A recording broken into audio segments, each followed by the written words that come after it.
Thank you very much, Madam Chair, for holding this hearing.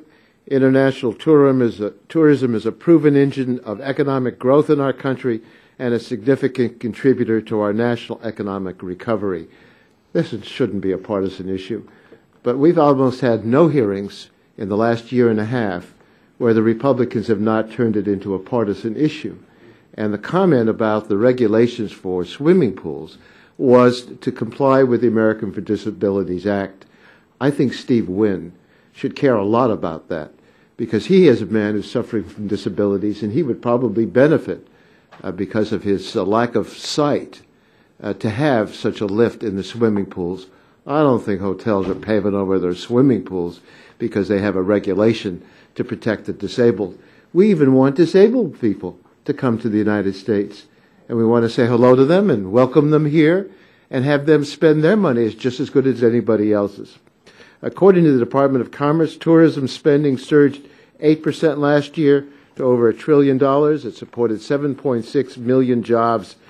This is one of our nation's top exports, one of the few export industries guaranteed to create jobs that won't move offshore.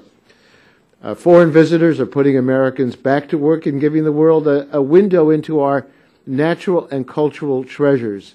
And luckily, we have two people here from California that are going to advance our cause, because we're the gateway for tourism and hospitality to the Pacific area.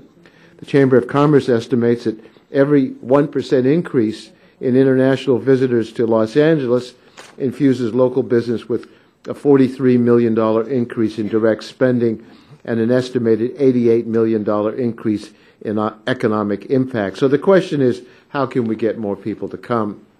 The President, and we only have one at a time, this one laid out a robust goal to attract 100 million international visitors annually within 10 years, a goal that I think both parties ought to support. The National Travel and Tourism Strategy unveiled last week is a blueprint to make it achievable with concerted coordination between government and industry.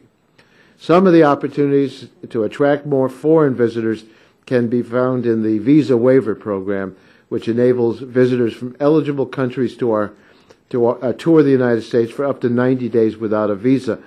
After South Korea became eligible for this program in 2008, the number of Korean visitors to the United States increased 30%, and estimates indicate that the number could increase by another 55% by 2016.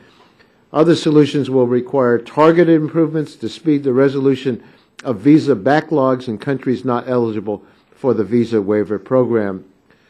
Well, I'd be remiss if I didn't talk about why tourists come to my district. In Beverly Hills, we have Rodeo Drive.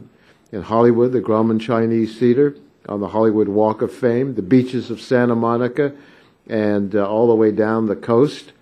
We have lesser known but wonderful tourism opportunities. One example is the Conejo Valley, where internationally renowned Tour de France teams have been training along the world-class biking trails of Santa Monica Mountains National Recreation Centers. We have a lot of wonderful things to see, and there are times during the year when Palm Springs gets a little warm.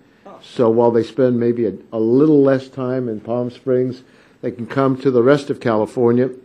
But go to Palm Springs as well, because we just have so much for people to see in the state of California. And I think that we ought to approach this on a bipartisan way to encourage tourism, support the efforts of the President, who's trying to do the same thing. I welcome our distinguished witness. She certainly has a place with a lot to offer for tourists. I wish I could find time to get back to Hawaii, but I spent all my time in California, so I'm not deprived of wonderful tourist attractions. Yield back the balance of my time.